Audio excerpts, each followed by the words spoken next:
رسول کریم. آپ لوگ کوئی سوال بھی نہیں کرتے. میں نے 2-3 دن سے آپ سے کہا ہے کہ کچھ پوچھنا ہو, کوئی سوال کرنا ہو, کوئی بات سمجھنی ہو, پوچھ لیے کریں.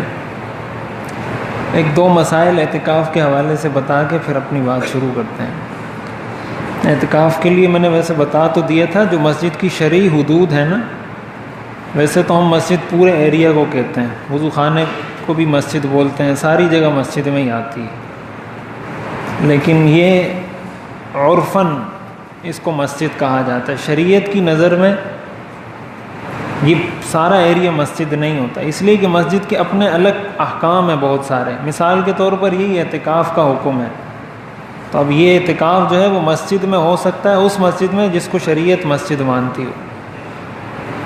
تو یہ جو کالی پٹی ہے جیسے چل رہی ہے پلر کے ساتھ, اس سے باہر کا ایریا یہ مسجد کی حدود سے باہر ہے. ٹھیک ہے. اب دیکھیں اس کے اوپر گھر بنا ہوا ہے, اس وضو خانے کے اوپر, اور یہاں بھی گھر بنا ہوا ہے. ٹھیک ہے. تو مسجد کے اوپر کبھی گھر نہیں بن سکتا ہے کسی کا. سمجھ آ رہی بات؟ اس لیے کہ مسجد زمین سے لے کر آسمان تک مسجد ہوتی ہے, اس کے اوپر پھر کسی کے ذاتی استعمال کی کوئی چیز نہیں بن سکتی. تو یہ جو گھر بنا ہوا ہے یہ اسی لیے بنا ہوا ہے کہ وہ مسجد نہیں ہے. سمجھ آ رہی بات؟ وہ مسجد نہیں ہے اس لیے وہاں پہ گھر بنا ہوا ہے. اگر وہ مسجد ہوتی تو پھر گھر وہاں نہیں بن سکتا, کہ آپ نے ایک دفعہ نیچے کی جگہ کو مسجد بنا دیا, پھر اوپر بھی مسجد ہی ہوگی, پھر اوپر گھر نہیں بن سکتا. تو اس لیے جو مسجد کی شرعی حدود ہیں اسی کے اندر رہیں, بلا ضرورت نکلنا جائز نہیں ہے. مطلب یہ کہ اگر آپ بلا ضرورت نکلیں گے اعتکاف ٹوٹ جائے گا, مسنون اعتکاف پھر نہیں رہے گا, پھر آپ پر قضا لازم ہے.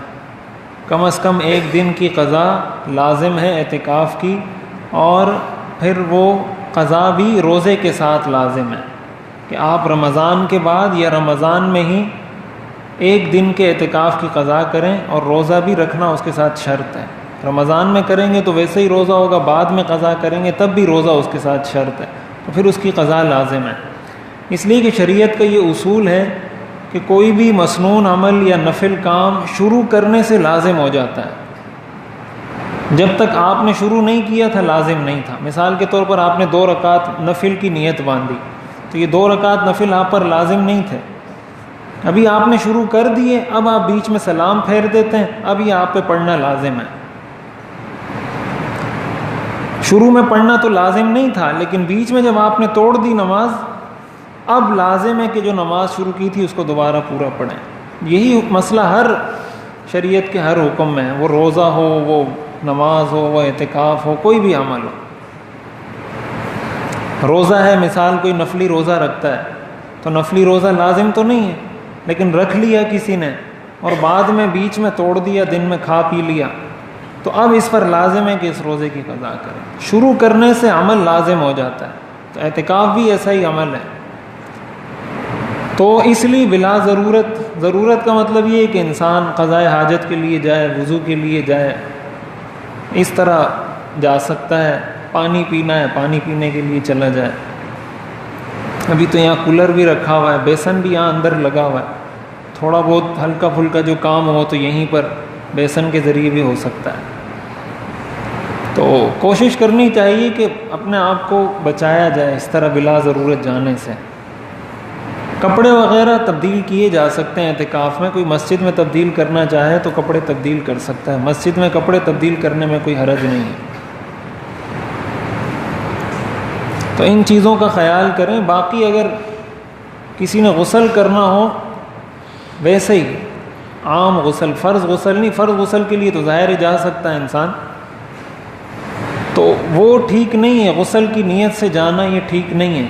اس کے لیے علماء نے یہ طریقہ لکھا ہے کہ انسان کو جب واش روم جانا ہو تو وہاں چلا جائے, اور اس کے بعد وہیں پر جلدی جتنی دیر میں انسان وضو کرتا ہے جلدی اپنے اوپر پانی بہا کر آ جائے.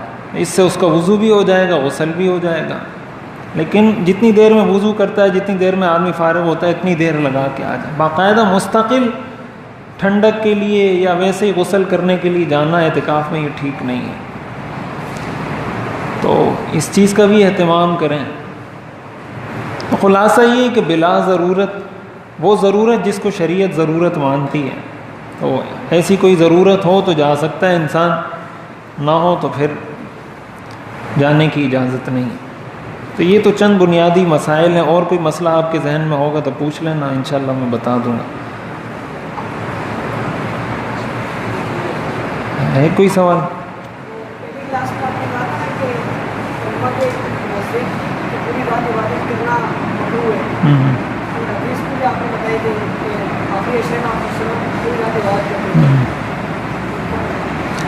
عام دنوں میں نا، عام دنوں میں یعنی رمضان کی آخری 10 راتوں کے علاوہ عام راتوں میں پوری رات عبادت کرنا یہ مکروہ ہے۔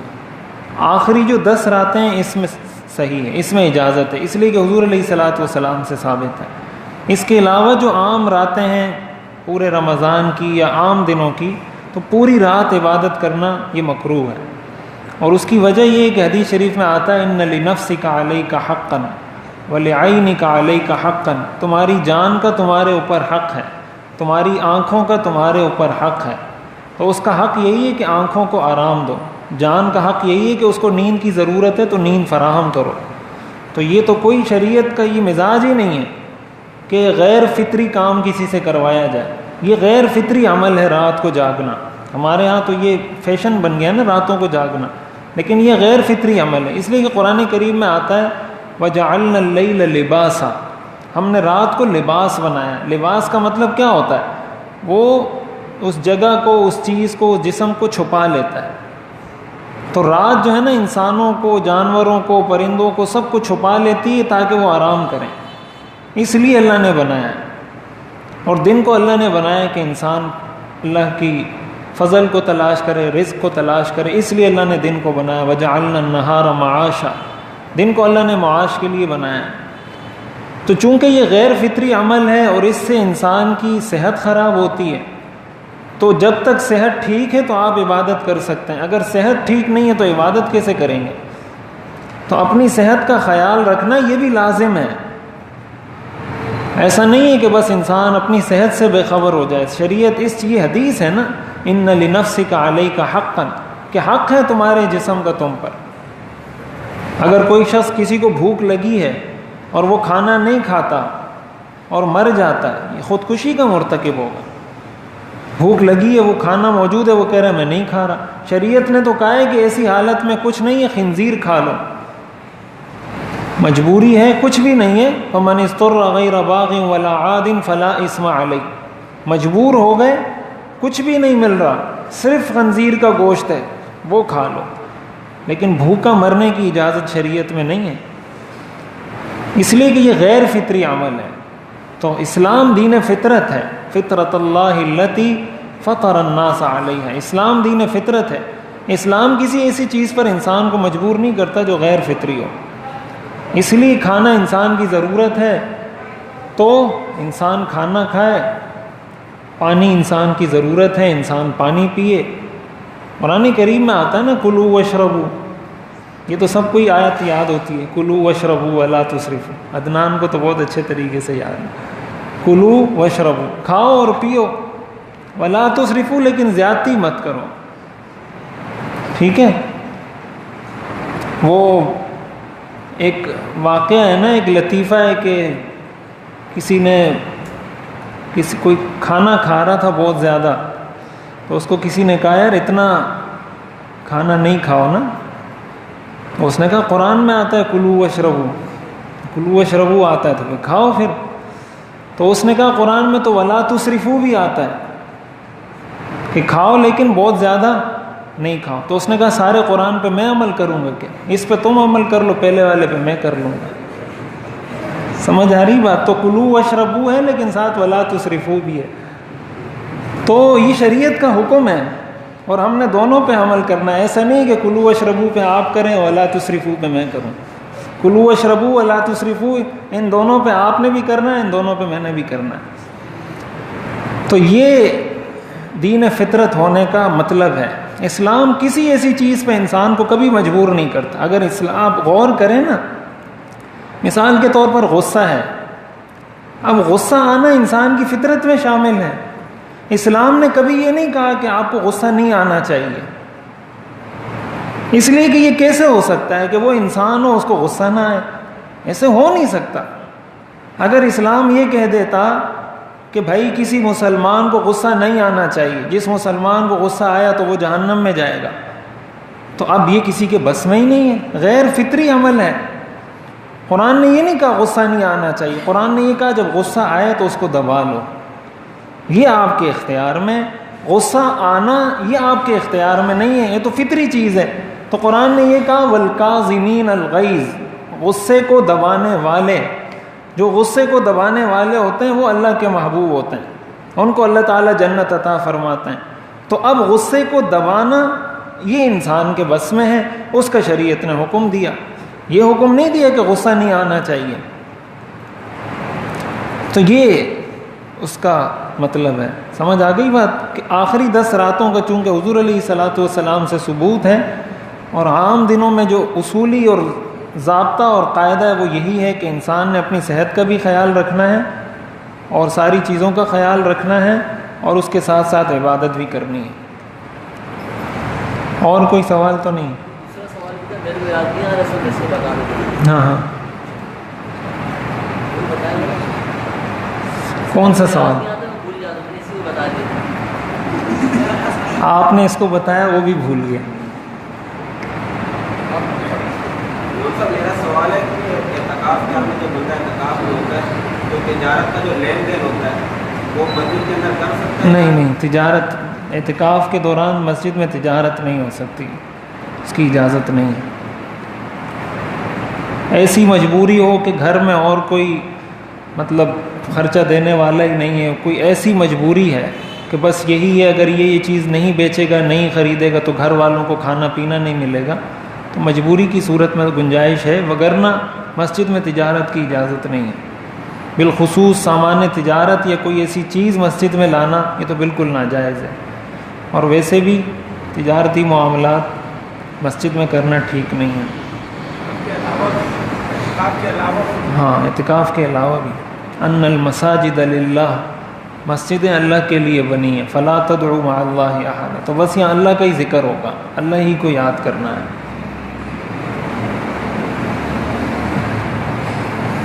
ٹھیک ہے، تو کامیابی کا تیسرا اصول میں ذکر کرتا ہوں کہ انسان جب کامیاب ہونا چاہتا ہے تو پہلا اصول میں نے یہ ذکر کیا تھا، کامیاب شخص وہ ہوتا ہے جو کامیابی کا عزم کرے۔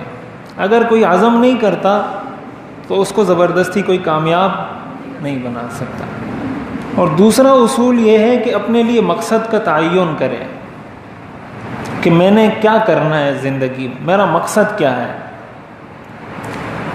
وہ مقصد بھی میں نے پھر تفصیل سے بتایا تھا، ایک مقصد تو ہم سب کا ایک مشترک ہے، وما خلقت الجن والانس الا لیعبدون، یہ تو مشترک ہے، یہ تو سب کا ہی مقصد ہے، تو یہ تو اللہ نے طے کر دیا ہے۔ جب طے کر دیا ہے اب ہم نے اس مقصد کی طرف چلنا ہے، اس کے لیے محنت کرنی ہے۔ دوسرا مقصد کہ انسان اپنی زندگی کے لیے کسی فیلڈ کا انتخاب کرتا ہے تو وہ منتخب کرے کہ میں نے کیا کرنا ہے، کس فیلڈ میں جا کے کام کرنا ہے، کیا چیز سیکھنی ہے، کس چیز میں میں نے تعلیم حاصل کرنی ہے، اس کے اندر میں نے اسپیشلائزیشن کرنی ہے، اس کے اندر اختصاص حاصل کرنا ہے، وہ طے کرے اپنے لیے۔ میں انشاءاللہ ایک دن اس حوالے سے بھی بات کروں گا کہ یہ انتخاب کیسے کیا جاتا ہے، اپنے لیے فیلڈ کا تعین کیسے کیا جائے، اس حوالے سے بھی انشاءاللہ میں کسی دن بات کروں گا۔ آج جو اس موضوع پہ بات کرنے کا ارادہ ہے، جو تیسرا اصول ہے، وہ یہ کہ جب آپ نے عزم بھی کر لیا اور پھر آپ نے مقصد کا تعین بھی کر لیا، اب اس کے بعد آپ اس راہ پر چل پڑیں، اس مقصد کے حصول کے لیے کوشش شروع کر دیں۔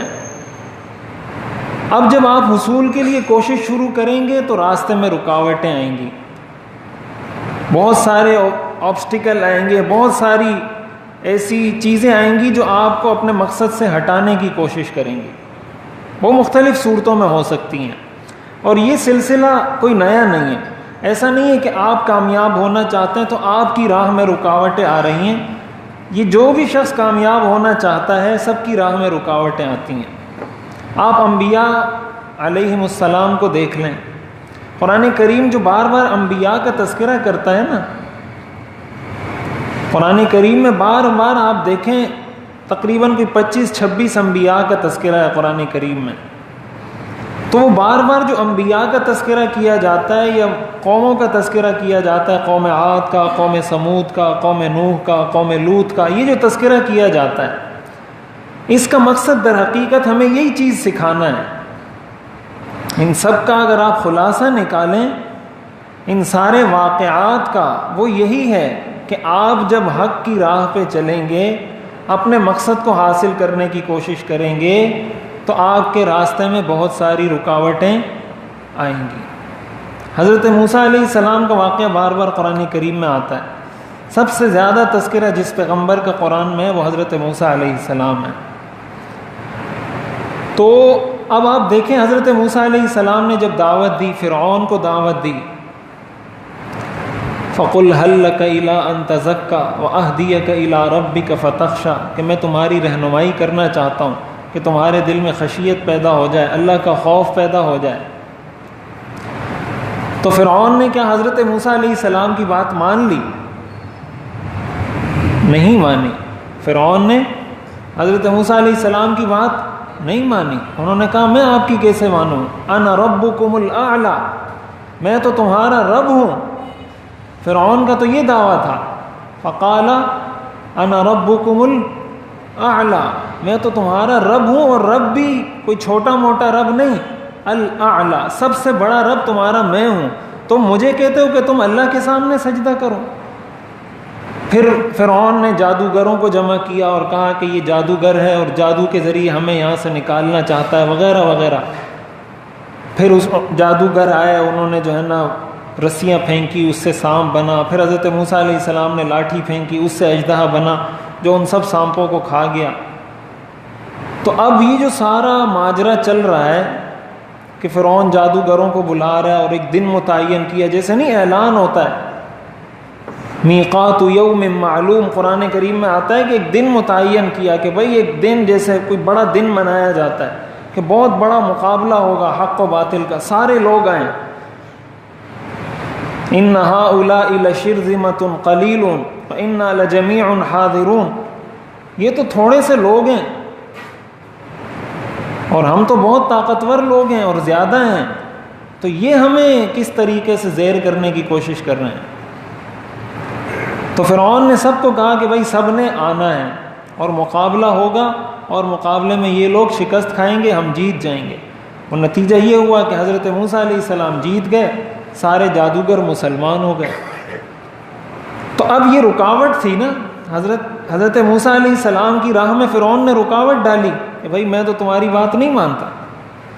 لیکن حضرت موسیٰ علیہ السلام اپنے کام سے نہیں رکے، اپنے کام سے نہیں رکے، وہ اپنے کام میں لگے رہے. انہوں نے محنت کی، لگے رہے. اللہ تعالیٰ کا جو حکم تھا، جو ان کا مقصد تھا کہ بھئی میں نے دعوت دینی ہے، میں نے اللہ کا پیغام پہنچانا ہے، وہ اپنے مقصد کے لیے محنت کرتے رہے. بہت ساری دھمکیاں فرعون نے پھر دیں، لَأُقَطِّعَنَّ أَيْدِيَكُمْ وَأَرْجُلَكُمْ مِنْ خِلَافٍ، تمہارے ہاتھ کاٹ دوں گا، پیر کاٹ دوں گا، لَأُصَلِّبَنَّكُمْ، تمہیں سولی چڑھا دوں گا. کیا کچھ اس نے نہیں کہا. تو کیا سولی آپ کو، اگر آپ کے مقصد کے حصول میں کوئی شخص یہ کہتا ہے کہ اگر تم نے یہ کام کیا تو میں تمہیں سولی پہ چڑھا دوں گا، اس سے بڑی بھی کوئی رکاوٹ ہوتی ہے کہ تم نے اگر یہ کام کیا تو میں تمہیں سولی پہ چڑھا دوں گا، تمہیں قتل کر دوں گا، اس سے بڑی کوئی رکاوٹ ہو سکتی ہے کہ بھائی میں تمہیں کسی حال میں اجازت نہیں ہے یہ کام کرنے کی. لیکن حضرت موسیٰ علیہ السلام کرتے رہے، اپنا کام کرتے رہے. نتیجہ کیا ہوا؟ حضرت موسیٰ علیہ السلام کامیاب ہو گئے. کامیاب ہوئے نا. فرعون غرق ہوا یا نہیں؟ فرعون کو اللہ نے غرق کیا، حضرت موسیٰ علیہ السلام کو کامیاب کیا. حضرت ابراہیم علیہ السلام کو دیکھ لیں، ان کا جو نمرود کے ساتھ جو مناظرہ ہے جو قرآن کریم میں ذکر کیا گیا، الم تر الی الذی حاج ابراہیم فی ربہ، نمرود کے پاس گئے، اپنے والد کو کہا کہ بھائی مسلمان ہو جاؤ. اپنے والد کو، اذ قال ابراہیم لابیہ آزر اتتخذ اصناما آلہہ انی اراک وقومک فی ضلال مبین. اپنے والد سے کہا اے ابا جان، آپ بتوں کی عبادت کرتے ہیں، یہ تو سراسر گمراہی ہے، یہ تو کھلی گمراہی ہے. اپنے والد کو کہہ رہے ہیں. تو والد نے کہا کہ یا تو چپ ہو جاؤ یا تو یہ بات آئندہ کرنا نہیں. لَإِن لَّمْ تَنْتَهِ لَأَرْجُمَنَّكَ وَاهْجُرْنِي مَلِيًّا. اگر تم باز نہ آئے, لَإِن لَّمْ تَنْتَهِ کا ترجمہ ہے اگر تم باز نہ آئے, اپنے اس کام سے رکے نہیں, لَأَرْجُمَنَّكَ میں تمہیں سنسار کر دوں گا. سنسار کرنے کا مطلب یہ ہوتا ہے کہ کسی کو پتھر مارو مارو مارو مارو یہاں تک کہ وہ مر جائے. والد اپنے بیٹے سے کہہ رہے ہیں, اس سے بڑی کوئی رکاوٹ ہوگی؟ وَاهْجُرْنِي مَلِيًّا, اور تمہیں مجھے چھوڑنا پڑے گا, تم میرے ساتھ نہیں رہ سکتے, تمہیں پھر اپنے لیے الگ راستہ ڈھونڈنا پڑے گا, جاؤ کہیں اور رہو, کسی اور کو تلاش کرو, میرے ساتھ تم گھر میں نہیں رہ سکتے اگر تم یہی باتیں کرتے رہے جو تم کر رہے ہو. حضرت ابراہیم علیہ السلام نے فرمایا قال سلام علیک, اپنے والد کو کہا السلام علیکم, میں گیا. آپ مجھے گھر میں نہیں چھوڑنا چاہتے تو میں اپنے مقصد کو بھی چھوڑنا نہیں چاہتا. سلام علیک, میں آپ پہ سلام کرتا ہوں, مجھے اجازت دیجیے, اور گھر سے نکل گئے. تو یہ کوئی چھوٹی رکاوٹ ہے؟ گھر سے کوئی والد اپنے بیٹے کو نکال دے اس طرح. حضرت ابراہیم نے فرمایا وَأَعْتَزِلُكُمْ وَمَا تَدْعُونَ مِن دُونِ اللَّهِ, میں تمہیں بھی چھوڑتا ہوں اور جن بتوں کی تم عبادت کرتے ہو ان کو بھی چھوڑتا ہوں. وَأَدْعُو رَبِّي, میں اپنے رب کو پکارتا رہوں گا,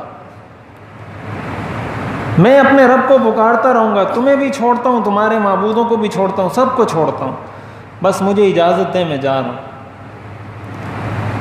تو اب یہ کتنی بڑی رکاوٹ ہے, کتنی بڑی رکاوٹ ہے مقصد کے حصول میں. حضرت ابراہیم علیہ السلام اس رکاوٹ کو پار کر گئے, اس کو کیا کر گئے, عبور کر گئے. پھر نمرود کے پاس گئے, بادشاہ کے پاس گئے, اس کو دعوت دی, اس نے مناظرہ شروع کر دیا. حضرت ابراہیم علیہ السلام سے نمرود نے پوچھا تم کس رب کی طرف بلاتے ہو؟ حضرت ابراہیم علیہ السلام نے فرمایا الذی هو یحیی و یمیت, میرا رب وہ ہے جو پیدا بھی کرتا ہے اور موت بھی دیتا ہے, جو حیات بھی دیتا ہے, جو موت بھی دیتا ہے, میں اس اللہ کی طرف تمہیں بلا رہا ہوں. تو نمرود جب انسان کافر ہوتا ہے نا تو ایسا شخص بے وقوف بھی ہوتا ہے, اس لیے کہ اگر وہ بے وقوف نہیں ہوتا تو وہ پھر اس ہدایت کے راستے کو چھوڑتا. وہ بے وقوف بھی ہوتا ہے, عقل مند ہوگا اپنے دنیاوی کاموں کے اندر, یہ تو ممکن ہے کہ اپنے دنیاوی کاموں میں عقل مند ہو, لیکن ہدایت کے حوالے سے اس سے بڑا کوئی بے وقوف نہیں ہے. تو نمرود نے کہا تم کہتے ہو میرا رب زندہ کرتا ہے, موت دیتا ہے, یہ کام تو میں بھی کر سکتا ہوں.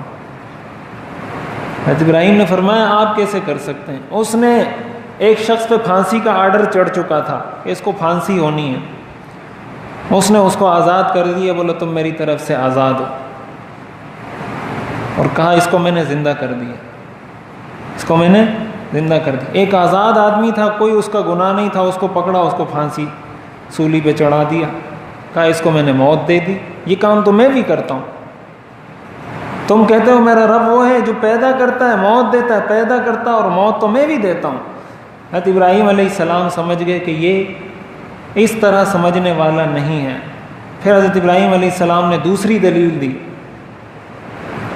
حضرت ابراہیم علیہ السلام نے فرمایا ان اللہ یأتی بالشمس من المشرق فأتی بہا من المغرب, میرا رب وہ ہے جو سورج کو مشرق سے طلوع کرتا ہے, تو اگر رب ہے تو ذرا اس کو مغرب سے طلوع کر کے بتا. فبہت الذی کفر, تو کافر لاجواب ہو گیا. واللہ لا یہدی القوم الظالمین, اور ایسے ظالم لوگوں کو اللہ ہدایت نہیں دیتا. تو اب یہ پورا مناظرہ چل رہا ہے, اور پھر اس پر بس نہیں, جب لاجواب ہو گیا نمرود تو پھر کیا کیا حضرت ابراہیم علیہ السلام کے ساتھ؟ آگ میں ڈالا. قالوا حرقوہ وانصروا آلہتکم, یہ دیکھیں بے وقوفی, کہا اس کو جلاؤ. کیوں جلاؤ؟ اپنے معبودوں کی مدد کرو. وانصروا آلہتکم, اپنے معبودوں کی مدد کرو. تو معبود اس لیے ہوتا ہے کہ آپ اس کی مدد کریں یا وہ آپ کی مدد کرے.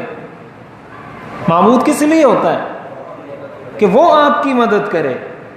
تو اس سے بڑی کوئی بیوقوفی ہوگی کہ وہ کہہ رہے ہیں وَانْصُرُوا آلِهَتَكُمْ، اپنے معبودوں کی مدد کرو. یہ حضرت ابراہیم علیہ السلام تو پیچھے پڑے ہوئے ان کے. حضرت ابراہیم علیہ السلام نے سارے بت توڑ دیے تھے نا، وہ اٹھایا اور سارے بت توڑ دیے. وہ آئے قالوا من فعل هذا بآلهتنا، یہ کس نے ہمارے معبودوں کو توڑا ہے. حضرت ابراہیم علیہ السلام نے فرمایا یہ بڑا بت کھڑا ہوا ہے، اس سے پوچھو، ہو سکتا ہے اس نے توڑا ہو، اس سے پوچھو کس نے توڑا ہے. تو یہ کون سا معبود ہے کہ جس کو آپ کلاڑیاں مار رہے ہیں، توڑتے جا رہے ہیں، وہ اپنے آپ کو نہیں بچا سکتے. تو انہوں نے کہا انصروا آلہتکم، اس کو آگ میں ڈالو، اپنے معبودوں کی مدد کرو. حضرت ابراہیم علیہ السلام کو آگ میں ڈالا گیا. حضرت ابراہیم علیہ السلام اپنے مشن سے پیچھے ہٹے نہیں ہٹے، اپنے مشن پہ اسی طرح رہے. کہ آگ میں ڈالنا ہے آگ میں ڈالو. آگ میں ڈالا گیا. اللہ تعالیٰ نے آگ کو حکم دیا یا نار کونی بردا وسلاما علی ابراہیم، ان پر ٹھنڈی ہو جا، حضرت ابراہیم کے لیے ٹھنڈی بن جا اور سلامتی والی بن جا. ایسی ٹھنڈک کہ جو نہ ان کو بہت زیادہ سردی لگے نہ بہت زیادہ گرمی لگے، بالکل معتدل موسم آگ کے اندر اللہ تعالیٰ نے ان کے لیے پیدا کر دیا. بردن و سلامن، ٹھنڈا بھی ہو اور سلامتی والا ٹھنڈا ہو. ایسا ٹھنڈا بھی نہیں کہ بہت زیادہ ٹھنڈ لگنے لگ جائے آدمی کو. ایسا اللہ تعالیٰ نے معتدل موسم آگ کے اندر فراہم کر دیا. یہ اتنی بڑی رکاوٹ. پھر آپ دیکھیں حضرت ابراہیم علیہ السلام، ہماری جو ملت ہے اس کو ملت ابراہیمی کہا جاتا ہے. مسلمانوں کا نام مسلمان حضرت ابراہیم علیہ السلام نے رکھا ہے. قرآن کریم میں آتا ہے هو سماکم المسلمین، انہوں نے تمہیں مسلمان کا لقب دیا ہے. پھر حضرت ابراہیم علیہ السلام کی عمر بہت زیادہ تھی. اللہ تعالیٰ نے بہت بڑھاپے کے اندر کوئی 80-90 سال کی عمر میں بیٹا عطا کیا. اتنی عمر میں کہ ان کی اہلیہ بانجھ ہو چکی تھی اور حضرت ابراہیم علیہ السلام بہت بوڑھے ہو چکے تھے. اللہ تعالیٰ نے بیٹا عطا فرمایا حضرت اسماعیل علیہ السلام کی صورت میں. اللہ تعالیٰ نے حکم دیا کہ جا کے ان کو مکہ میں چھوڑ کر واپس آ جاؤ. اور مکہ مکرمہ تو ظاہر ہے عرب تو ابھی سارا صحرا ہے، ابھی تک اتنا ترقی یافتہ ہونے کے باوجود سارا صحرا ہے عرب. اس زمانے میں تو یہاں جس کو کہا جاتا ہے نا بندہ نہ بندے کی ذات، کچھ بھی نہیں تھا. پرندے بھی نہیں آتے تھے، اس لیے کہ پرندے اس جگہ جاتے تھے جہاں کوئی پانی وانی ہوتا تھا تو پرندے وہاں چلے جاتے تھے. یہاں پرندے بھی نہیں آتے تھے، ایسی جگہ تھی. اللہ نے فرمایا اپنی بیوی کو بھی یہاں چھوڑو، بچے کو بھی یہاں چھوڑو اور یہاں سے آپ دوبارہ واپس آ جاؤ. اب یہ آسان کام ہے. حضرت ابراہیم علیہ السلام گئے، وہاں چھوڑا. ربنا انی اسکنت من ذریتی بواد غیر ذی زرع، ایسی جگہ پہ چھوڑ کر آیا ہوں جہاں کوئی کھیتی نہیں ہے، جہاں کوئی سبزہ نہیں ہے، کوئی پانی نہیں ہے، بس آپ کے حکم پر چھوڑ کر آیا ہوں. اور چھوڑ کر آ گئے. اسی کی برکت سے پھر وہ زمزم کا چشمہ جاری ہوا جو آج تک یہ زمزم کا چشمہ چل رہا ہے. حضرت اسماعیل علیہ السلام کی ایڑیاں رگڑنے سے ہی جاری ہوا تھا زمزم کا چشمہ. تو اب یہ دیکھیں یہ کامیابی، امتحانات ہیں، ساتھ ساتھ کامیابی ملتی جا رہی ہے، مل رہی ہے نا کامیابی. سب سے پہلی کامیابی یہ ہوئی فبہت الذی کفر، کافر لاجواب ہو گیا، جواب نہیں تھا. دوسری کامیابی یہ ہوئی کہ اتنی بڑی آگ میں ڈالا، وہ صحیح سلامت تندرست واپس باہر نکل آئے. دوسری کامیابی ہوئی. اب حضرت ابراہیم علیہ السلام نے اپنے بیٹے کو وہاں چھوڑا، گھر والوں کو وہاں چھوڑا. اللہ نے زمزم کا چشمہ جاری کر دیا جو ابھی تک چل رہا ہے. تیسری کامیابی ہوئی. ہو رہی ہے نا کامیابی ساتھ، لیکن آپ دیکھ رہے ہیں ہر کامیابی کے ساتھ ایک رکاوٹ ہے یا نہیں؟ ہر کامیابی کے ساتھ ایک کیا ہے؟ رکاوٹ ہے. اس رکاوٹ کو عبور کیا، ایک کامیابی ملی. پھر دوسری رکاوٹ کو عبور کیا، دوسری کامیابی ملی. تیسری رکاوٹ کو عبور کیا، تیسری کامیابی ملی. یہی بچہ تھوڑا سا بڑا ہوا، چلنے پھرنے کے قابل ہوا، اللہ نے حکم دیا اس کو ذبح کر دو. کیا کر دو؟ ذبح کر دو. انی ارا فی المنام انی اذبحک فانظر ماذا تری. انبیاء کا خواب بھی وہی ہوتا ہے. حضرت ابراہیم علیہ السلام کو خواب میں دکھایا گیا کہ وہ حضرت اسماعیل کو ذبح کر رہے ہیں. حضرت ابراہیم علیہ السلام نے اس کی جگہ کچھ جانور ذبح کر دیے. دوسرے دن پھر دیکھا, پھر کچھ جانور ذبح کر دیے. تیسرے دن پھر دیکھا, سمجھ گئے کہ اللہ کا حکم ہے کہ جانور نہیں, بچے کو ذبح کرنا ہے. حضرت اسماعیل کو کہا کہ مجھے تو یہ بتایا گیا ہے, فانظر ماذا تری, آپ کا کیا خیال ہے؟ حضرت اسماعیل علیہ السلام نے فرمایا یا ابت افعل ما تؤمر, جو حکم ہے کر لو. ستجدنی انشاء اللہ من الصابرین, آپ انشاءاللہ مجھے صبر کرنے والوں میں سے پائیں گے. اب یہ مختصر کوئی مشکل یعنی کوئی آسان کوئی چھوٹی رکاوٹ ہے؟ ایسا بیٹا جو انسان کو اتنی مدتوں کے بعد ملا ہو, ابھی چلنے پھرنے کے قابل ہوا, والد کے ساتھ بات چیت کرنے کے قابل ہوا, اوپر سے آرڈر آگے گلے پہ چھری پھیر دو. حضرت ابراہیم علیہ السلام نے کوئی اس میں دیر نہیں لگائی. حضرت اسماعیل علیہ السلام کو تیار کیا, بالکل سب کچھ نہلا دھلا کے تیار کر کے, فلما اسلم وتلہ للجبین, پیشانی کے بل لٹا دیا اپنے بیٹے کو اور چھری چلا دی. تو چھری گلے پہ چلتی رہی لیکن اثر نہیں کیا. کامیابی ہوئی یا نہیں ہوئی؟ کامیابی حاصل ہوئی یا نہیں؟ حاصل ہو گئی. بیٹا بچ گیا یا نہیں؟ بچ گیا. پیغمبر بنے حضرت اسماعیل علیہ السلام. بعد میں اللہ تعالیٰ نے اس کی جگہ مینڈھا بھیج دیا جنت سے کہ اس کو ذبح کر دو, تمہاری قربانی میں قبول کر لوں گا. آج تک سارے مسلمان عید الاضحیٰ کے موقع پر جانور ذبح کرتے ہیں, وگرنہ ہر آدمی اپنے بیٹے کو ذبح کرتا. اللہ تعالیٰ نے ان کی اس قربانی کو قبول کیا. امتحان ان کا تھا, کامیاب وہ بھی ہوئے, ہم بھی کامیاب ہو گئے. ان کی برکت سے ہم بھی کیا ہو گئے. وگرنہ اگر وہ ذبح کر دیتے, وہ تو کر دیتے, انہوں نے تو کر دیا تھا اپنی طرف سے, انہوں نے تو چھری چلانا شروع کر دی تھی. وہ تو اللہ نے حکم دیا کہ چھری اثر نہیں کرے گی, تو نہیں کیا چھری نے اثر, اور ان کی وجہ سے ہم بھی کامیاب ہو گئے. اگر ہمیں آج حکم ہوتا کہ اپنے بیٹے کو ذبح کرو, کون کرتا؟ تو اب پھر رکاوٹ آئی. حضرت ابراہیم علیہ السلام نے اس رکاوٹ کو بھی عبور کیا, اللہ نے دوسری کامیابی دے دی. تو یہ رکاوٹیں, عرض کرنے کا مقصد یہ ہے کہ یہ رکاوٹیں آنا بزرگی کے خلاف نہیں ہوتا, یہ سمجھانا مقصد ہے. ہمارے ہاں یہ بڑا مسئلہ ہے, ذرا سا کوئی آدمی نیک ہو جاتا ہے یا دین کا کام شروع کر دیتا ہے, ذرا سی اس کی راہ میں رکاوٹ آتی ہے تو وہ بدظن ہو جاتا ہے, بدگمان ہو جاتا ہے کہ یار میں تو اللہ کی رضا کے لیے یہ کام کر رہا تھا, اور لوگ جو ہے نا میرے بارے میں یہ باتیں کر رہے ہیں. تو بھائی یہ تو رکاوٹیں ہیں. یہ کیا ہے؟ یہ تو رکاوٹ ہے, یہ تو ہوگا. آپ دین کا کام کرو گے اور شیطان آپ کو کرنے دے گا کہ کرو. اس نے تو اللہ کے سامنے قسم کھائی تھی, فَبِعِزَّتِكَ لَأُغْوِيَنَّهُمْ أَجْمَعِينَ, تیری عزت کی قسم میں سب کو گمراہ کروں گا. اللہ کے سامنے قسم کھا کر آیا ہے شیطان, فَبِعِزَّتِكَ, تیری عزت کی قسم, لَأُغْوِيَنَّهُمْ أَجْمَعِينَ, میں سب کو گمراہ کروں گا. وہ تو قسم کھا کر آیا ہے, تو وہ آپ کو نیک کام کرنے دے گا, وہ آپ کو نماز پڑھنے دے گا. تو یہ رکاوٹیں آتی ہیں, یہ انبیاء کی راہ میں بھی آئی ہیں. حضرت عیسیٰ علیہ السلام کو آپ دیکھ لیں, ان کو سولی چڑھانے کی کوشش کی, اللہ تعالیٰ نے آسمانوں پر زندہ اٹھا لیا. یہ بھی رکاوٹ ہے نا کہ آپ کو کوئی دین کے کام میں یا اپنے مقصد کے حصول میں اس حد تک آپ کا مخالف ہو جاتا ہے کہ وہ آپ کی جان کے در پہ ہو جاتا ہے.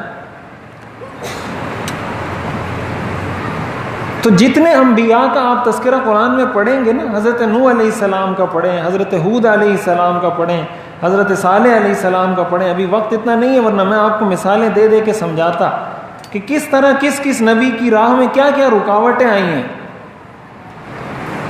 حضرت شعیب علیہ السلام کے واقعات قرآن کریم نے جگہ جگہ ذکر کیے ہیں, لیکن کوئی نبی اپنے مشن سے پیچھے نہیں ہٹا, اور ایک ایک کر کے سارے کامیاب ہوتے چلے گئے, اور ان کی قومیں جو ان کی مخالف تھی وہ ناکام ہوتی چلی گئی.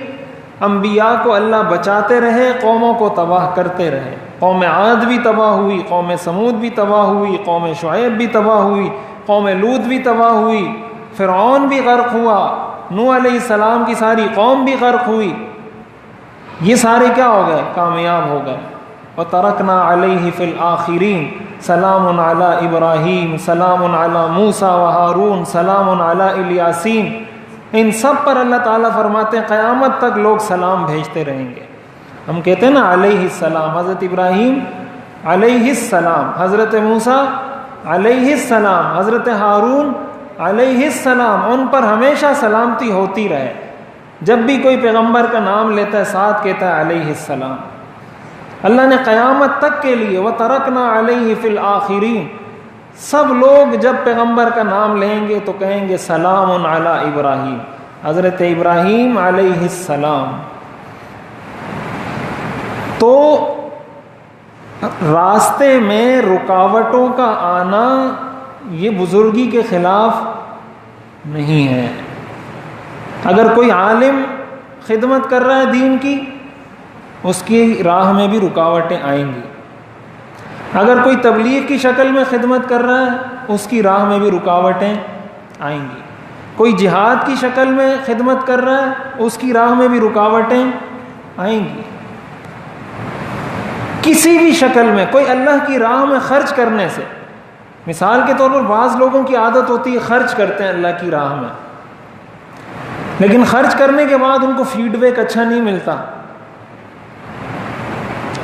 جو فیڈ بیک ہوتا ہے، تاثرات ہوتے ہیں لوگوں کے، وہ اچھا. مثال کے طور پر آپ نے کسی کے ساتھ احسان کیا، کسی کو زکوٰۃ دی، کسی کو پیسے دیے اور اس کو عید کی شاپنگ کروا دی وغیرہ وغیرہ، کچھ بھی کر دیا. کل وہی بندہ آپ کے مخالف ہو جاتا ہے، یا آپ کے خلاف کوئی سازش کرتا ہے، یا آپ کے خلاف باتیں کرتا ہے کہ یار یہ تو ایسے ہی فضول آدمی ہے، فلاں فلاں فلاں. تو آپ جواب میں کیا کہتے ہیں کہ یار آئندہ میں کسی کے ساتھ اچھا کروں گا ہی نہیں. لوگ کہتے ہیں نا یہ اچھائی کا زمانہ نہیں ہے، یہ نیکی کا زمانہ، کوئی زمانہ نیکی کا زمانہ نہیں ہے، کوئی بھی زمانہ نیکی کا زمانہ نہیں ہے. لیکن نیکی آپ نے ہر صورت میں کرنی ہے. اگر نیکی کا زمانہ ہوتا تو حضرت ابراہیم علیہ السلام کو آگ میں ڈالتے. حضرت ابراہیم علیہ السلام نے نعوذ باللہ کوئی گناہ کیا تھا یا نیکی کی تھی؟ حضرت موسیٰ علیہ السلام نے کوئی گناہ کیا تھا معاذ اللہ یا نیکی کی تھی؟ حضرت شعیب علیہ السلام، حضرت لوط علیہ السلام، حضرت ہود علیہ السلام، حضرت صالح علیہ السلام، ان سب نے نیکی کی تھی. لیکن انہوں نے یہ نہیں کہا کہ یہ نیکی کا زمانہ نہیں ہے. حضرت نوح علیہ السلام نے اپنی قوم کو 950 سال تبلیغ کی ہے. قرآن نے اس کا ذکر کیا ہے، 1000 سنۃ الا 50 عاما، 1000 سال مگر 50 کم، یعنی 950 سال. اور اپنا بیٹا ان کا وہ کافر تھا. لوگ آج ہی میں نے حضرت شیخ الاسلام مفتی محمد تقی عثمانی صاحب دامت برکاتہم کی خطبات میں یہ کہیں پڑھا تھا، وہ فرما رہے تھے لوگ آج بڑے جلدی مایوس ہو جاتے ہیں. کسی والد کو بولو کہ بھائی اپنی اولاد کی تربیت کرو، اس کو سمجھاؤ، اس کو بولو نماز پڑھے، اس کو دین کی طرف لاؤ، تو وہ کہتے ہیں میں نے بہت سمجھایا یہ نہیں سمجھتا. حضرت نوح علیہ السلام کا بیٹا بھی تو کافر تھا. یہ دلیل میں کہتے ہیں کہ حضرت نوح علیہ السلام کا بیٹا بھی تو کافر تھا. تو وہ فرما رہے تھے کہ وہ تو کافر تھا، لیکن آپ کو یہ بھی تو پتہ ہے کہ حضرت نوح علیہ السلام نے 950 سال سمجھایا بھی تھا. کتنے سال؟ 950 سال. تو آپ نے تو 9.5 سال بھی نہیں سمجھایا، 9.5 سال بھی نہیں سمجھایا. اور مثالیں دے رہے ہو کس کی؟ حضرت نوح علیہ السلام کی. وہ بھی 950 سال اس لیے تھا کہ پھر اللہ کا عذاب آ گیا، ورنہ وہ شاید 2000 سال بھی سمجھاتے رہتے. تو عرض کرنے کا مقصد یہ ہے کہ جب آپ اپنے لیے ہدف کا تعین کریں گے، مقصد کا تعین کریں گے، تو لوگ قدم قدم پر آپ کی حوصلہ شکنی کریں گے. قدم قدم پر لوگ حوصلہ شکنی کریں گے مختلف طریقوں سے. کوئی کہے گا یہ ریاکاری کر رہا ہے، کوئی کہے گا یہ شہرت کا طالب ہے، کوئی کہے گا یہ پیسے کے پیچھے پڑا ہوا ہے، کوئی کہے گا یہ لوگوں کو دکھانے کے لیے کرتا ہے، کوئی کہے گا یہ بہت خواہ مخواہ بڑا بننے کی کوشش کرتا ہے. کچھ بھی کہا جا سکتا ہے، حوصلہ شکنی کی کوئی بھی صورت ہو سکتی ہے. لیکن اگر آپ نے وہ باتیں سنی کہ یار یہ سارے تو کہہ رہے ہیں فلاں فلاں، چھوڑو یار یہ کام کرتا ہی نہیں، اس کا مطلب وہ اپنے مشن میں کامیاب ہو گئے اور آپ کیا ہو گئے؟ ناکام ہو گئے. وہ تو کامیاب، اس کا تو مقصد ہی یہ تھا.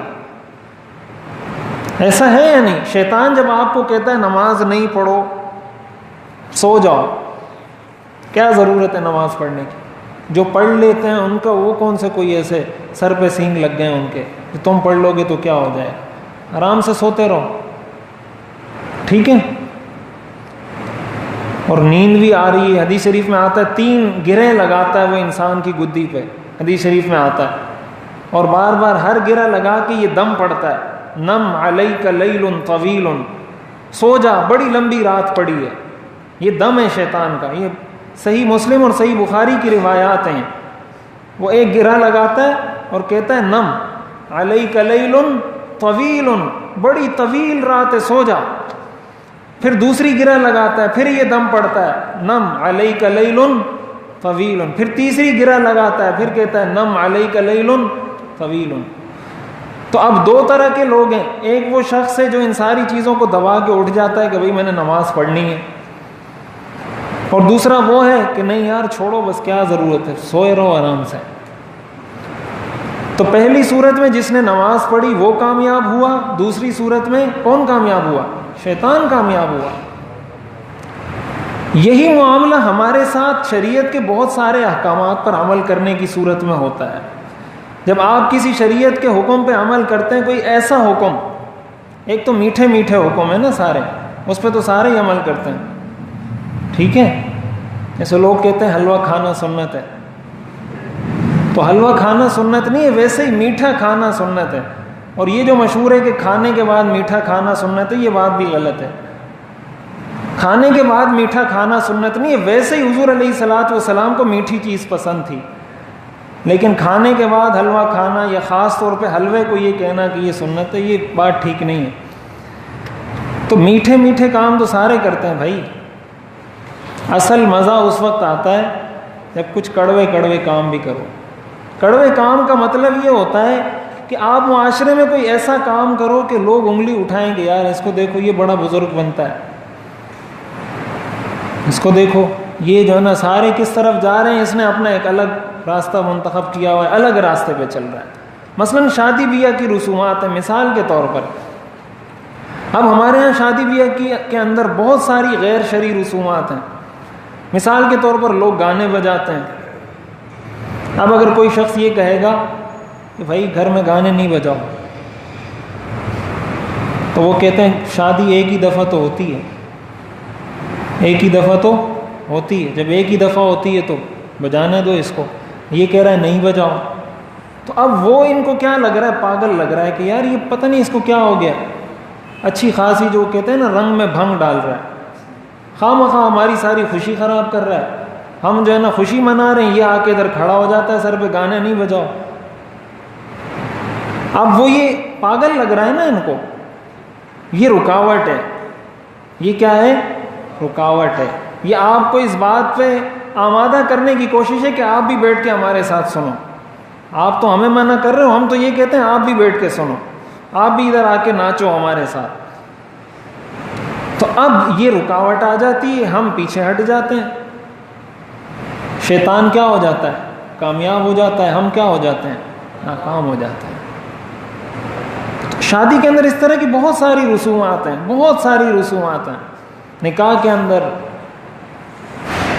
تو اب یہ وہ رکاوٹیں ہوتی ہیں کہ معاشرہ ایک ڈگر پہ چل رہا ہے، آپ دوسرے ڈگر پہ چل رہے ہیں. تو اب جب آپ معاشرے سے تھوڑا ہٹ کے چلتے ہیں، اور ایک تو ہے نا کہ خواہ مخواہ بعض لوگوں کو ویسے ہی شوق ہوتا ہے ہر چیز میں مخالفت کرنے کا، یہ بات بھی سمجھیں. بعض نیک لوگ ایسے ہوتے ہیں جو بلا وجہ لوگوں پہ سختی کرتے ہیں. یعنی ایک چیز شریعت کا حکم نہیں ہوتی، وہ اتنا اس پہ اصرار کریں گے، اتنا اس پہ ایمفیسائز کریں گے، اتنا اس پہ تاکید کریں گے، زور دیں گے جیسے یہ کوئی فرض کام ہو. تو اب ظاہر ہے جب یہ کام آپ کریں گے نا تو یہ بھی بہت غلط عمل ہے. شریعت کے اندر دیکھیں، آپ نے سنا ہوگا ایک کام فرض ہوتا ہے، ایک کام واجب ہوتا ہے، ایک سنت ہوتا ہے، ایک مستحب ہوتا ہے، ایک نفل ہوتا ہے، ایک جائز ہوتا ہے. یہ کیٹیگریز ہیں مختلف. ایک فرض کام پہ آپ کسی کو جتنا زور دے کے کہیں گے، واجب میں تھوڑا سا اس سے کم ہوگا، تھوڑا سا کیا ہوگا؟ کم ہوگا. سنت میں اس سے تھوڑا سا کم ہوگا، مستحب میں اس سے تھوڑا سا کم ہوگا، جائز کام میں اس سے تھوڑا سا. یہ اللہ نے کیٹیگریز رکھی ہیں. اگر اس چیز کو کوئی نظر انداز کر دیتا ہے، اس کا مطلب یہ دین میں اپنی طرف سے کچھ چیز، اپنی بزرگی کی وجہ سے دین میں کچھ نئی چیز ڈالنا چاہتا ہے. تو یہ بھی مسئلہ ہوتا ہے کہ بعض لوگوں کو اس بات کا شوق ہوتا ہے کہ بس کہیں جا کے کوئی نہ کوئی پنگا کھڑا کر دو یہاں پہ، اور دین کے نام پہ کرو کہ میں دیندار ہوں اس لیے تمہارا یہ کام غلط ہے. اور ایسے لوگ ہم نے بہت دیکھے ہیں. اور وجہ اس کی کیا ہوتی ہے؟ وجہ اس کی یہ ہوتی ہے کہ دین کی پوری تعلیمات ان کو ہوتی نہیں ہے. نماز کے مسائل تو سیکھ لیے، روزے کے مسائل تو سیکھ لیے، باقی چیزوں کا پتہ نہیں ہے. اب وہ اپنے ذہن سے لڑا رہا ہوتا ہے، اپنے ذہن سے سوچ رہا ہوتا ہے کہ یار اس چیز کو حرام ہونا چاہیے، اس کو کیا ہونا چاہیے؟ حرام ہونا چاہیے. جب حرام ہونا چاہیے تو کہتے ہیں تم سارے فاسق فاجر ہو، تم یہ کام کیوں کر رہے ہو؟ اب مجھے ایک خاتون نے اس دن سوال پوچھا کہ میں پچھلے سال اعتکاف میں بیٹھی تھی تو میرے والد نے مجھے کہا کہ اعتکاف میں تم رات کو جب سو گی تو تمہارے بال نظر نہیں آنے چاہیے. پوری رات سوتے وقت بھی ایک بال بھی نظر آ گیا، اعتکاف کیا ہو جائے گا؟ ٹوٹ جائے گا. اس نے کہا میں تو پورا 10 دن عذاب میں رہی ہوں، ایک رات مجھے نیند نہیں آئی ہے. 24 گھنٹے سر کو اس طرح بالوں کو چھپا کے رکھنا یہ کوئی آسان کام ہے؟ تو کہا اس دفعہ میرا ارادہ نہیں ہے کہ اعتکاف میں بیٹھوں، اس لیے کہ یہ تو بہت مشکل کام ہے. تو میں نے کہا یہ تو شریعت کا حکم تو نہیں ہے. شریعت نے تو آپ کو یہ نہیں کہا کہ آپ اگر اکیلے کہیں کمرے میں ہیں، کوئی غیر محرم نہیں ہے. شریعت تو اجازت دیتی ہے کہ دوپٹہ ہٹا کے آپ سو جائیں. شریعت نے تو آپ کو یہ نہیں کہا کہ سارے بال چھپائیں، ایک بال بھی نظر نہیں آنا چاہیے ورنہ اعتکاف ٹوٹ جائے گا.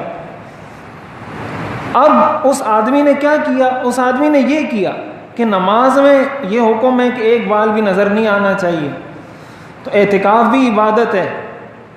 اعتکاف بھی کیا ہے؟ عبادت ہے. تو جس طرح نماز میں مسئلہ ہوتا ہے اعتکاف میں بھی مسئلہ ہوتا ہے.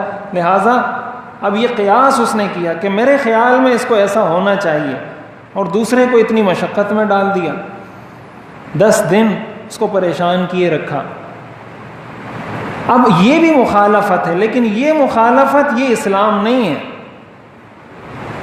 یہ مخالفت اسلام کا لیبل لگا ہوا ہے، اس پر بھی لیبل اسلام کا ہی ہے نا کہ بھائی میں تمہیں شریعت کا مسئلہ بتا رہا ہوں، حالانکہ وہ شریعت کا مسئلہ نہیں ہے.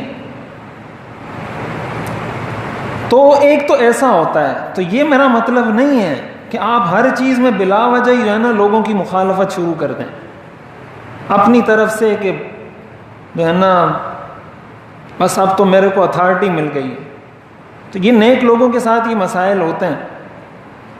ہمارے ایک دوست ہیں وہ فرماتے ہیں کہ یہ جو نیک لوگ ہیں نا ان کو پورا فارمیٹ کر کے نئی ونڈو کرنے کی ضرورت ہے. ان میں پورا فارمیٹ کریں، ان کو فارمیٹ کرنے کے بعد نئی ونڈو انسٹال کریں.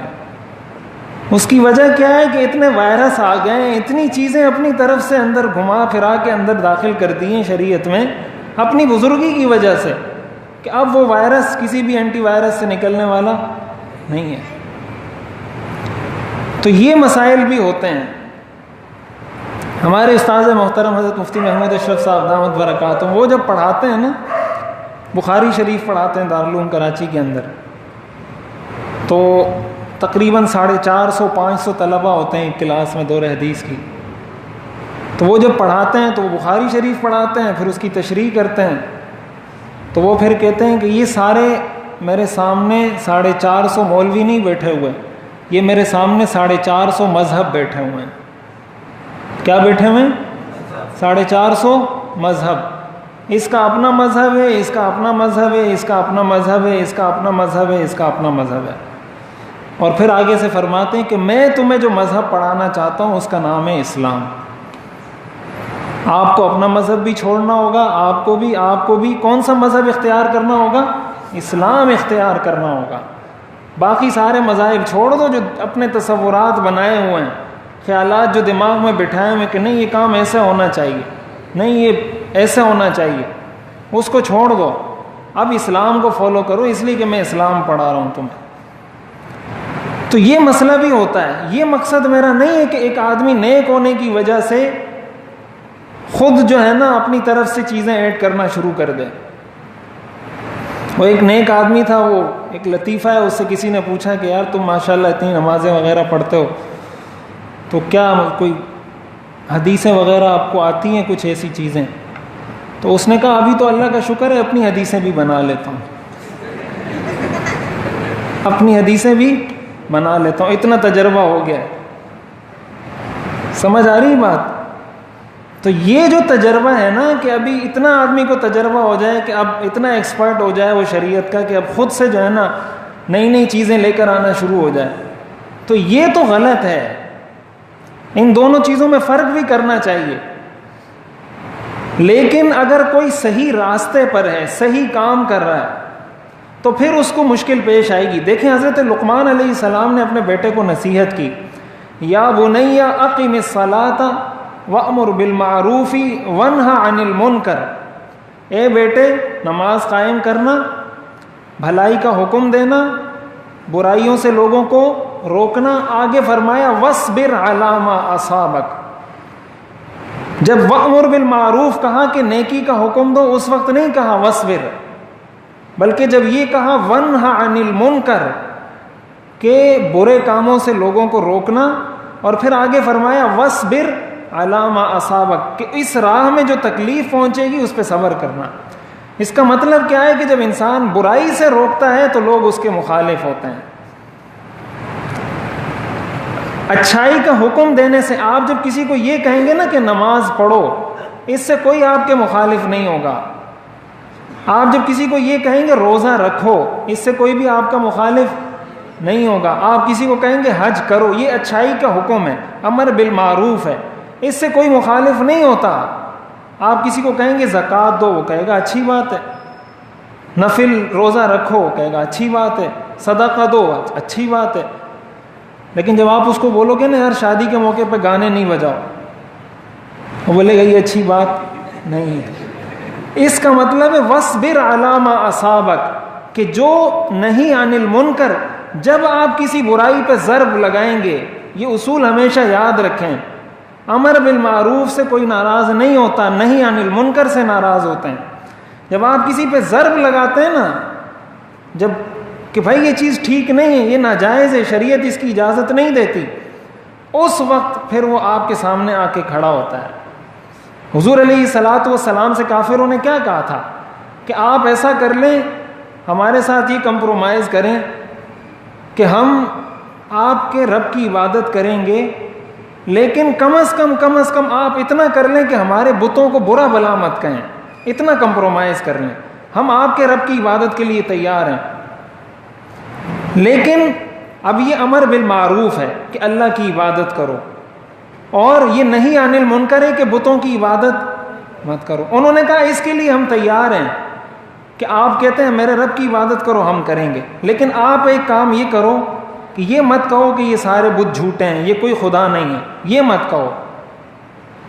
حضور علیہ الصلاۃ والسلام پہ یہ صورت نازل ہوئی، قل یا ایھا الکافرون لا اعبد ما تعبدون ولا انتم عابدون ما اعبد ولا انا عابد ما عبدتم ولا انتم عابدون ما اعبد لکم دینکم ولی دین.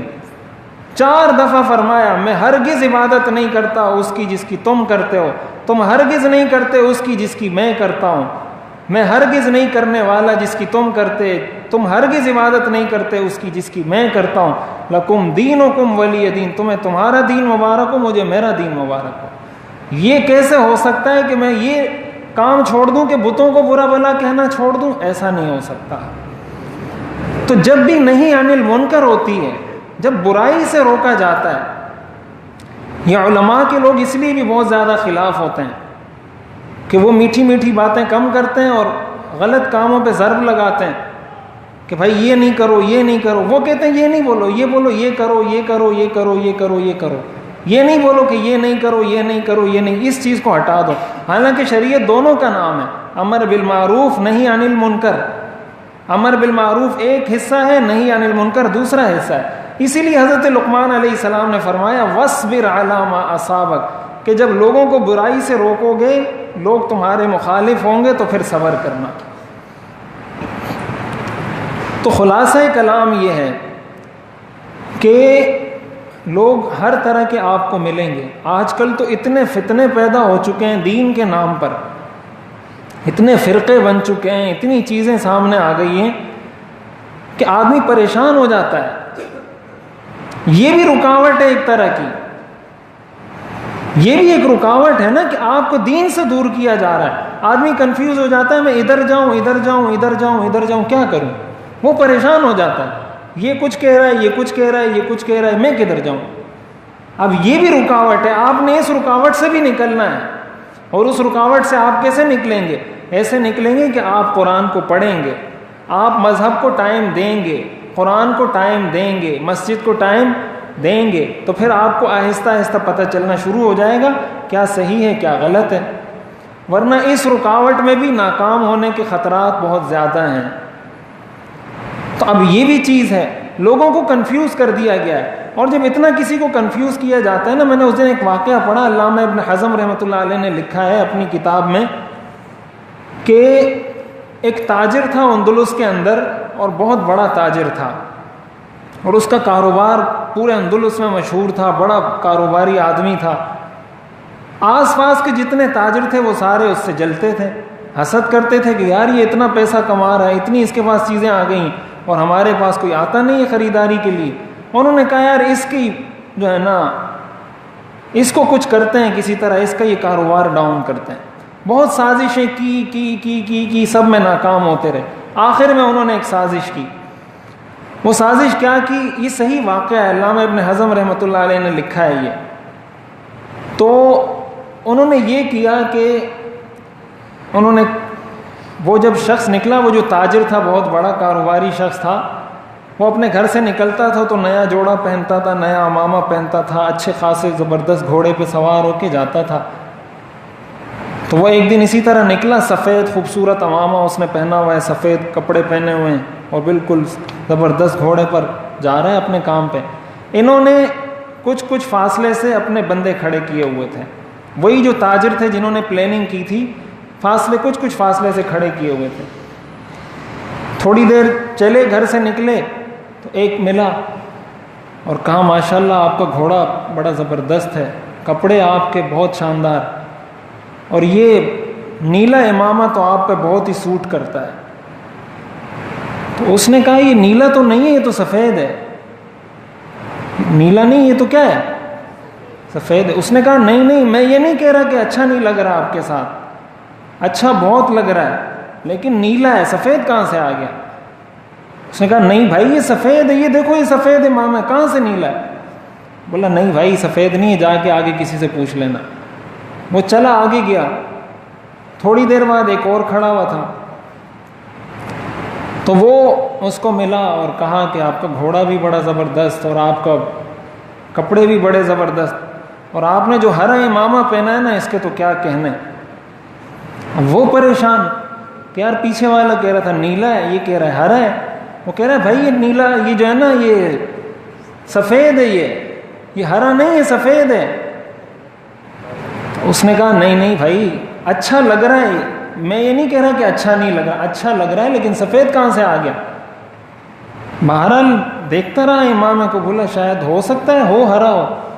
تھوڑا اور آگے گیا، ایک اور کھڑا ہوا تھا، اس نے بھی کہا یار کیا آپ کا زبردست گھوڑا، کیا کپڑے، اور لال امامہ تو آپ پہ بڑا ہی جچتا ہے. وہ پریشان کہ وہ ایک کہہ رہا ہے نیلا ہے، دوسرا کہہ رہا ہے ہرا ہے، دوسرا کہہ رہا ہے لال ہے. تو اب یہ پریشان ہو گیا، یہ کہتا ہے نہیں لال نہیں ہے، یہ نیلا ہے، لال نہیں ہے نیلا ہے.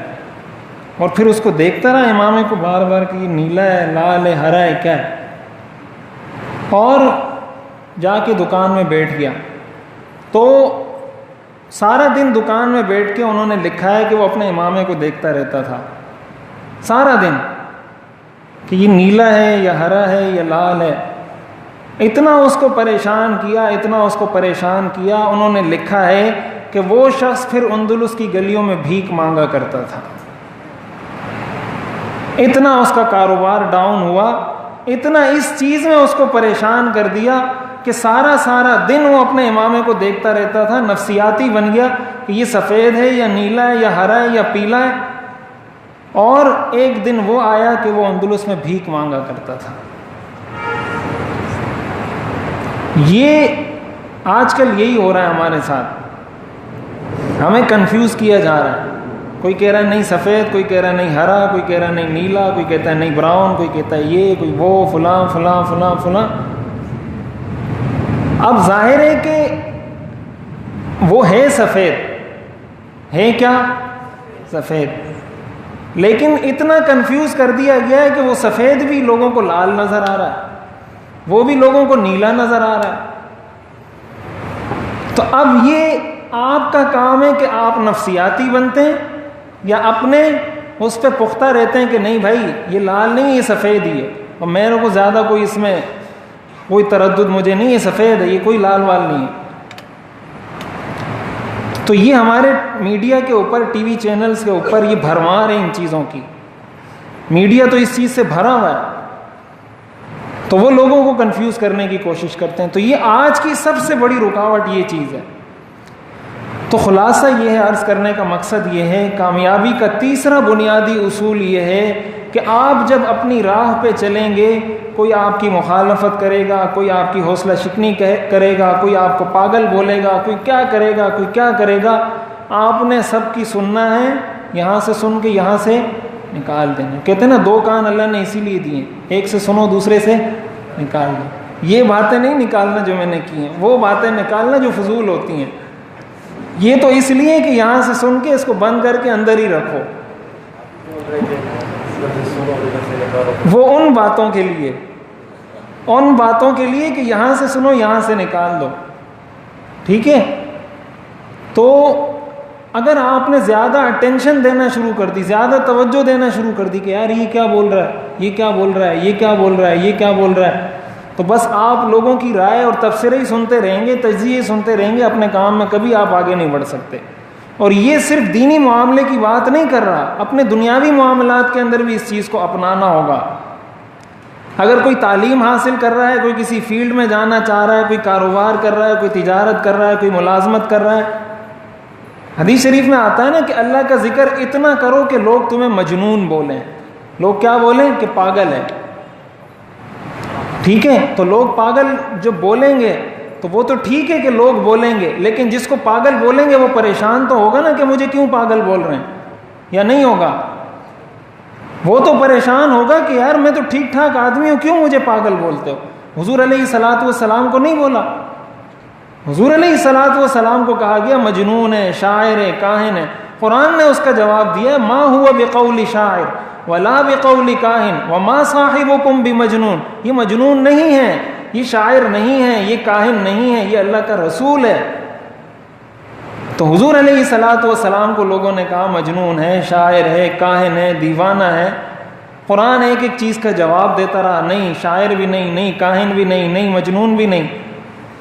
تو آپ جب یہ بات میں نے پہلے دن عرض کی تھی کہ کام کے اندر آپ اتنے مگن ہو جائیں کہ آپ کام پہ سوار ہو جائیں، آپ کام پہ سوار ہو جائیں. جب آپ کام پہ سوار ہو جائیں گے پھر کوئی چیز آپ کو اس سے نہیں ہٹا سکتی. تو یہ کامیابی کا بہت بڑا اصول ہے. ہمارے لوگ اسی وجہ سے ڈگمگا جاتے ہیں، پریشان ہو جاتے ہیں. اور جب بھی آپ کسی کامیاب شخصیت کی ہسٹری پڑھیں گے، جب بھی آپ کسی کامیاب، چاہے وہ کامیاب تاجر ہو، وہ کامیاب سائنسدان ہو، وہ کامیاب مقرر ہو، وہ کامیاب عالم ہو، مولانا طارق جمیل صاحب کو آپ دیکھیں، اللہ تعالیٰ نے اتنی ان کو قبولیت عطا فرمائی ہے. لوگ ان کو برا بلا کہتے ہیں یا نہیں کہتے ہیں؟ کہنے والے یا نہیں برا بلا کہنے والے؟ طرح طرح کی چیزیں لوگ شیئر کرتے رہتے ہیں فیس بک پر، یوٹیوب پر ان کے خلاف. کوئی کفر کا فتویٰ لگا رہا ہے، کوئی گستاخ کا فتویٰ لگا رہا ہے نا، یہ چیز حقیقت ہے نا. تو اب آپ کیا سمجھتے ہیں وہ جب یہ ساری چیزیں دیکھتے ہوں گے تو ان کو خوشی ہوتی ہوگی کہ واہ یار مجھے کافر بولا ہے؟ خوشی ہوتی ہوگی یا دکھ ہوتا ہوگا؟ دکھ ہوتا ہوگا نا. کسی مسلمان کو آپ کافر بولو وہ خوش ہوگا، اور پھر ایسے مسلمان کو جس نے ساری زندگی لوگوں کو اسلام کی دعوت دی ہو، اس کو آپ بولو یہ کافر ہے، یہ گستاخ ہے، تو یہ رکاوٹ ہے یا نہیں؟ یہ ہٹانے کے لیے کافی ہے یا نہیں؟ اپنے راستے سے کافی ہے، کافی شافی ہے بھائی. اتنا آپ کسی کو بول دو تم کافر ہو، کہو کہ چھوڑو یار دعوت تبلیغ، اپنا کام کریں، جہنم میں جاتے ہیں جائیں جہنم میں. میرے پہ اللہ نے کون سا کوئی فرض کیا ہے کہ سب کو دین کی دعوت ہو؟ میں تو ان کی خیر خواہی میں لگا ہوا ہوں، جگہ جگہ جا کے بیانات کر رہا ہوں، جگہ جگہ جا کے لوگوں کو دین کی دعوت دے رہا ہوں، لوگوں کی ہر قسم کی باتیں سن رہا ہوں. اوپر سے میرا اوپر فتویٰ لگ رہا ہے کافر ہے. لیکن انہوں نے اس رکاوٹ کی پرواہ نہیں کی، وہ پرواہ نہیں کر رہے، وہ لگے ہوئے ہیں. تو کامیاب ہو رہے ہیں یا نہیں؟ اپنی فیلڈ میں ہو رہے ہیں نا، اپنی فیلڈ میں کامیاب ہو رہے ہیں. تو یہ آپ آج بھی اگر کسی کامیاب شخص کو دیکھیں گے، وہ کسی بھی فیلڈ میں کامیاب ڈاکٹر ہو، کامیاب سائنسدان ہو، مقرر ہو، عالم ہو، انجینئر ہو، کچھ بھی ہو، بزنس مین ہو، ملازم ہو، کمپنی کا مالک ہو، اس کی زندگی جب آپ پڑھیں گے تو آپ کو پتہ چلے گا یار اس کی راستے میں تو بڑی رکاوٹیں تھیں، یہ سب کو عبور کرتا ہوا آیا اور اب یہاں پہ پہنچ کے کامیاب ہوا ہے. تو اس کو بھی پلے باندھیں، اس کو بھی ذہن میں رکھیں، اپنے دینی معاملات میں بھی، دنیاوی معاملات کے اندر بھی. تو یہ 3 اصول اب تک ہم نے سمجھے ہیں. پہلا اصول کیا ہے؟ کامیابی کا عزم کریں. اگر کامیابی کا عزم نہیں کیا کامیاب نہیں ہو سکتے. دوسری بات یہ کہ اپنے لیے مقصد کا تعین کریں. کیا کریں؟ اگر مقصد متعین نہیں ہے کبھی بھی ہدف حاصل نہیں ہو سکتا. اور تیسرا کام یہ ہے کہ پھر جب اس میں کام شروع کر دیں تو رکاوٹوں کی پرواہ کیے بغیر اس میں چلتے رہیں. اللہ تعالیٰ یقیناً کامیابی عطا فرمائیں گے. اللہ تعالیٰ ہمیں عمل کرنے کی توفیق عطا فرمائے. کوئی سوال پوچھنا ہے تو پوچھیں، نہیں تو پھر دعا کرتے ہیں. یاد آیا سوال؟ نہیں آیا؟ اور کسی نے کوئی سوال تو نہیں کرنا؟ ہاں ڈائری پہ لکھ کے پوچھ لیا کریں. ٹھیک ہے. الحمدللہ رب العالمین والصلاة والسلام علی رسولہ محمد وآلہ واصحابہ اجمعین. ربنا آتنا فی الدنیا حسنہ وفی الآخرۃ حسنہ وقنا عذاب النار. وصلی اللہ تعالی علی خیر خلقہ محمد وآلہ واصحابہ اجمعین. آمین برحمتک.